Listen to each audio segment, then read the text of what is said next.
नमस्कार साथियों, स्वागत है आज की इस क्लास में आप सबका। तो हमारा जो स्टैटिस्टिक है उसमें टॉपिक चल रहा था केंद्रीय प्रवृत्ति के माप। उनसे पहले हम जो है इसके 3-4 टॉपिक जो पढ़ चुके हैं, ठीक है। और पिछले क्लास में हमने जो समांतर माध्य टॉपिक शुरू किया था, जिसमें हमने व्यक्तिगत श्रेणी और खंडित श्रेणी पढ़ लिया था। आज की इस क्लास में हम बात करेंगे जो सतत या अखंडित श्रेणी है, ठीक है, उसके अंतर्गत बात करेंगे समांतर माध्य की गणना। तो देखिए, शुरू करते हैं अपनी आज की क्लास। तो सतत या खंडित श्रेणी, इसके अंतर्गत 4 जो विधियां हैं उससे समांतर माध्य की गणना की जाती है। तो पहला है प्रत्यक्ष विधि, दूसरी लघु विधि या इसे अप्रत्यक्ष विधि भी कहा जाता है, और तीसरी आ जाती है पद विचलन विधि, और 4 नंबर पे आता है आकलन या योग रीति। ठीक है, सबसे पहले हम यहाँ पर बात करेंगे प्रत्यक्ष विधि की। तो देखिए, प्रत्यक्ष विधि में क्या है,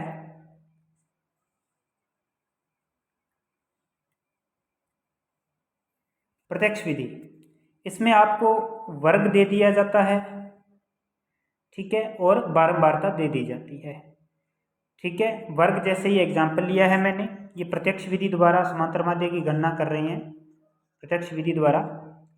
तो 0 से 10, 10 से 20, 20 से 30, 30 से 40, ये समांतर ये जो है वर्ग दिया गया है, और ये फ्रिक्वेंसी दी गई है बारंबारता 10, 12, 20, 18, ठीक है। इसके अंतर्गत आपको क्वेश्चन में ये 2 चीज़ें मिलती हैं। वैसे आपको बता दूं कि इस टाइप का प्रश्न एग्जाम में कम ही देखने को मिलता है। आपको इनकी विधियां हैं, इनका जो फॉर्मूला है, ठीक है, उन पर ज़्यादा ध्यान देना है, ठीक है। किस टाइप के क्वेश्चन आते हैं वो भी मैं आपको एक वीडियो के माध्यम से आपको करवाऊंगा। तो यहाँ पर हम क्या करेंगे, मध्यमान निकालेंगे। लेकिन फिर भी ये करना क्यों जरूरी है, कई बार हो सकता है अभी क्वेश्चन दे दे कि आपको ऐसा पूरा स्ट्रक्चर बना के दे दे, ठीक है, वो पूरी की पूरी वैल्यूज लिखी हुई हो सकता है आपको क्वेश्चन दे दे कि वहाँ पे हो सकता है ये 15 न दिया गया हो, पूछ ले भी ये ज्ञात कीजिए कितना आएगा। हो सकता है कि आपके यहाँ पर कोई बारंबारता न दी हो और पूछ ले कि यहाँ पर क्या आएगा, ठीक है। इस दृष्टिकोण से ये महत्वपूर्ण है। तो अब इसमें आपको क्या दिया गया होगा, वर्ग देंगे, बारंबारता देंगे। हमने क्या करना है, सबसे पहले मध्यमान निकालना है, जिसे x बोलेंगे। यहाँ पर मध्यमान का मतलब क्या है कि जो वर्ग है इसकी जो निचली सीमा और ऊपरी सीमा है, दोनों का योग करके 2 का भाग लगा दो। सीधी सी बात है, वर्गों का जोड़ करो, 2 का भाग दे दो। यहाँ पे हम 0 और 10 का योग करें और 2 का भाग दें तो हमारे पास आता है 5। ऐसा प्रत्येक में करना है। लेकिन मैं आपको बता दूं इसका बिल्कुल आसान तरीका, आप क्या करो, इनके बीच में जो डिफरेंस है, अंतर है, वो देख लो। कितने का अंतर है, 0 से 10, 10 से 20, 20 से 30, 10 10 का अंतर चल रहा है। तो 10 10 इसके अंदर जोड़ते जाओ। 5 में 10 जोड़ा 15, 15 में 10 जोड़ा 25, 25 में 10 जोड़ा 35, जोड़ दिया। इसके बाद में आपने क्या करना है, ये जो f है बारंबारता, इसका इस x के साथ गुणा कर देना है, ठीक है, f गुणा x कर देना है। तो यहाँ पर 10 का 5 के साथ करेंगे 50, 12 का 15 के साथ करेंगे 180, 20 का 25 के साथ करेंगे 500, 18 का 35 से करेंगे 630। अब यहाँ पर आपको आवश्यकता पड़ेगी एक तो इस बारंबारता के योग की, और एक आपको आवश्यकता होगी सिग्मा एफ एक्स की, जो हमने ये गुणा करके वैल्यूज निकाली है, इनका योग, ठीक है। तो ये आया 60, ये आया 1360। अब अखंडित श्रेणी में जब हम प्रत्यक्ष विधि से समांतर माध्य की गणना करते हैं तो आपने ये फॉर्मूला ध्यान में रखना है, x बार बराबर सिग्मा एफ एक्स बटे सिग्मा एफ। तो यहाँ पर सिग्मा एफ एक्स की वैल्यू हमारी है 1360 और बटा में 60। यहाँ पे 0 से 0 कैंसिल हो जाएगी और 136 पे 6 का भाग देंगे तो हमारा जो आंसर है वो आएगा 22.67, ठीक है, समझ में आया होगा। इसके बाद में हम बात करते हैं नेक्स्ट, लघु विधि से समांतर माध्य की गणना की। देखिए, लघु विधि से समांतर माध्य की गणना करते समय यहाँ पर एक चीज़ एक्स्ट्रा आपको निकालनी होती है। प्रत्यक्ष विधि में तो केवल वर्ग, फ्रीक्वेंसी, मध्यमान और फिर इन दोनों का गुणा हो जाता है, लेकिन यहाँ पर आपको क्या करना है, यहाँ पर एक तो ये जो डी है, डी निकालना पड़ेगा आपको, और लघु विधि यानी कि अप्रत्यक्ष विधि में कल्पित माध्य, इसे कल्पित माध्य विधि भी कह सकते हैं। तो यहाँ पर आपको वर्ग 0 से 10, 10 से 20, 20 से 30, 30 से 40 दिया गया है, ठीक है। और आपको फ्रिक्वेंसी दी गई है 10, 12, 20, 18, और आपने मध्यमान निकाल लेना है। सबसे पहले आपने क्या करना है, मध्यमान निकाल लेना, वो मैंने आपको बता दिया मध्यमान निकालना, ठीक है। अभी कैसे फाइंड करेंगे, अब यहाँ पर आप देखिए कि जब हम मध्यमान निकाल लेंगे, x की वैल्यू निकाल लेंगे, तो इस x में से आपने क्या करना है, इस x में से आपने ये a जो है कल्पित माध्य, ये मानना है, ठीक है। ये मैं आपको बताता हूँ, ये आपने पहली वैल्यू माननी है। अगर आप पहली वैल्यू मानोगे तो आपका ये जो d की वैल्यू आएगी वो प्लस में आएगी, धनात्मक आएगी, ठीक है। माइनस में कोई भी पॉइंट नहीं आएगा, आपके कोई भी संख्या पॉइंट में माइनस में नहीं आएगी। तो अब यहाँ पे d बराबर क्या है, x माइनस ए, d बराबर है x माइनस ए। अब आपने करना क्या है, इस x में से हर बार आपने 5 जो कल्पित माध्य मानना है उसे घटा देना है। जब 5 घटाएंगे, 5 में से 5 गया 0, 15 में से 5 गया 10, 25 में से 5 गया 20, 35 में से 5 गया 30 आ गया। अब इसके अंतर्गत आपने क्या करना है, जो f है, f का d के साथ गुणा करना है, यानी कि 10 का गुणा होगा 0 के साथ तो 0, फिर 12 का गुणा होगा 10 के साथ तो 120, 20 का होगा 20 के साथ तो 400, 18 का होगा 30 के साथ तो 540। अब यहाँ पर आपको आवश्यकता है एक तो सिग्मा f की बारंबारता के योग की, और एक आपको आवश्यकता है सिग्मा fd की, यानी कि fd जो गुणा किया है उनकी सभी जोड़ की। जब इन सभी का अपने जोड़ लगाएं तो आता है 1060। अब इसमें आपको फॉर्मूला याद रखना है, इसका फॉर्मूला क्या है, देखिए अप्रत्यक्ष विधि से समांतर माध्य की गणना करते समय जो हमारी ये विधि है, कल्पित माध्य विधि भी इसे बोलते हैं, अप्रत्यक्ष विधि भी इसे बोलते हैं, तो आपने सूत्र याद रखना है x बार बराबर a plus sigma F D. यहाँ पे a की वैल्यू थी 5 जो हमने कल्पित माध्य माना था, और यहाँ पे सिग्मा एफ डी बटा सिग्मा एफ डी की वैल्यू 1060 है और इसकी वैल्यू 60 है। यहाँ पर 0 से 0 कैंसिल हो जाएगी, इसका इस पर भाग लगाएंगे तो हमारा जो आंसर निकल के आएगा वो आएगा 17.67। जब इसको इस 5 के अंदर जोड़ देंगे तो हमारा ये आंसर आ जाएगा। ये हमारी लघु विधि के द्वारा समांतर माध्य की गणना थी। इसके बाद में अपने बात करते हैं नेक्स्ट पद विचलन विधि। पद विचलन विधि द्वारा समांतर माध्य की गणना, इसमें भी वही एग्जांपल लिया मैंने, वर्ग दे रखा 0 से 10, 20 से 30, 30 से 40, 40, ठीक है। और f दे रखा है 10, 12, 20, 18, ये फ्रिक्वेंसी दे रखी है। आपने वही कार्य करना है, x की वैल्यू निकालनी है, मध्यमान निकालना है, वही सेम इनका जोड़ करो, 2 का भाग लगाओ, ठीक है, और फिर इनमें अंतर देखो कितने का, उतना उतना इसमें जोड़ते जाओ। अब यहाँ पर देखिए, यहाँ पर d की वैल्यू निकालनी है, लेकिन यहाँ पर थोड़ा सा अंतर है पिछली वाली विधि में और इसमें, कि जब इसमें d फाइंड करेंगे, एक तो जो a है, a तो हमने मानना ही मानना है, कल्पित माध्य तो मानना ही है, लेकिन यहाँ पर x माइनस ए, वहाँ पर सिर्फ x माइनस ए ही था, लेकिन इसके बटा में i आ गया। i से अर्थ क्या है, i से अर्थ है कि ये जो वर्ग अंतराल है इनके बीच में अंतर कितना है, ठीक है, इनके बीच में अंतर कितना है। तो यहाँ पर बात करें, सबसे पहले अगर d निकालेंगे तो सबसे पहले तो x माइनस ए, यहाँ पर x की वैल्यू 5 है और a की वैल्यू 5 है, और i कितना है, इनके बीच में अंतर देखिए, i की जो वैल्यू आती है वो आती है हमारे पास 10, ठीक है।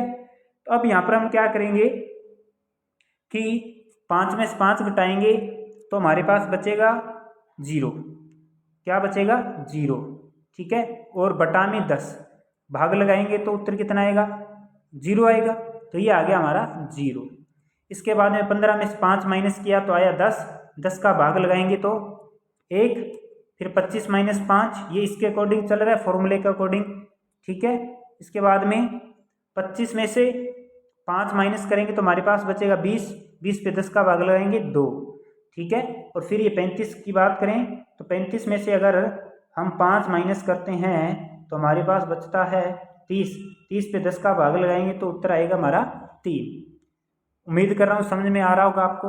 अब यहाँ पर फिर वही हमने एक कार्य करना है, जब ये प्रक्रिया कर लेने के बाद f का गुणा करना है d के साथ में, f का गुणा d के साथ में करना है, ठीक है।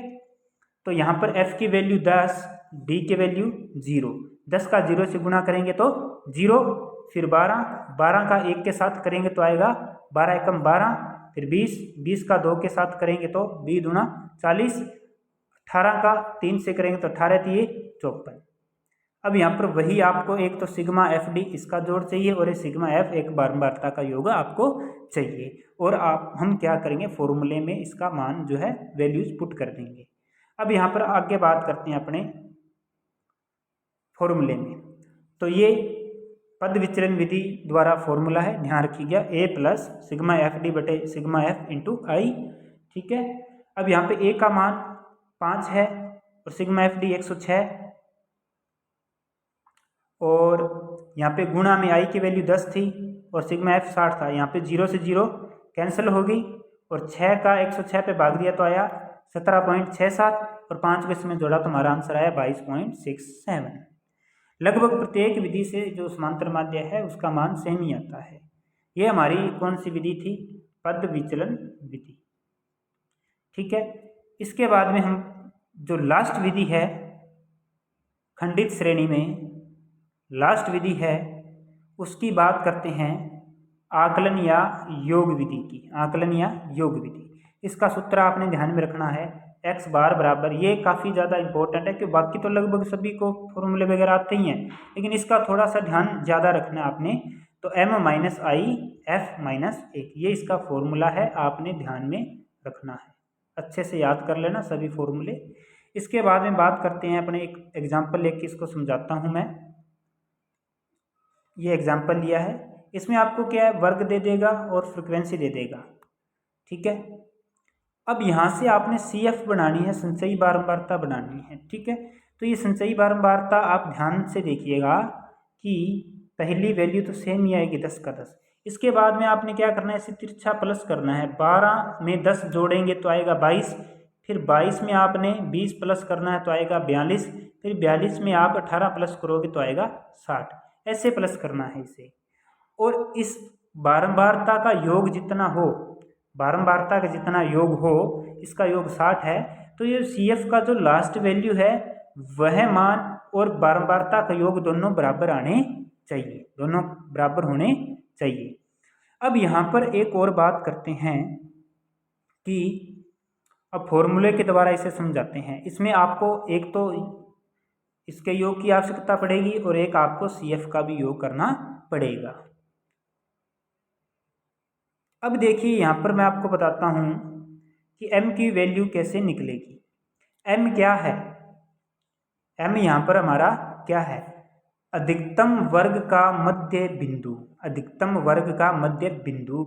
जैसे यहाँ पर देखिएगा, ये अधिकतम बिंदु अधिकतम वर्ग है, जो अधिकतम वर्ग होगा उसका मध्य बिंदु, और मध्य बिंदु मैंने बता दिया कैसे फाइंड करना है, ठीक है, ये यहाँ पे दर्शा रखा है, ठीक है। तो ये m की वैल्यू का ध्यान रखना, जो वर्ग अंतराल है सबसे जो लास्ट में बड़ी वैल्यू होगी, ठीक है, बड़ा वर्ग जो होगा, ठीक है, उनका मध्य बिंदु लेना है, ठीक है।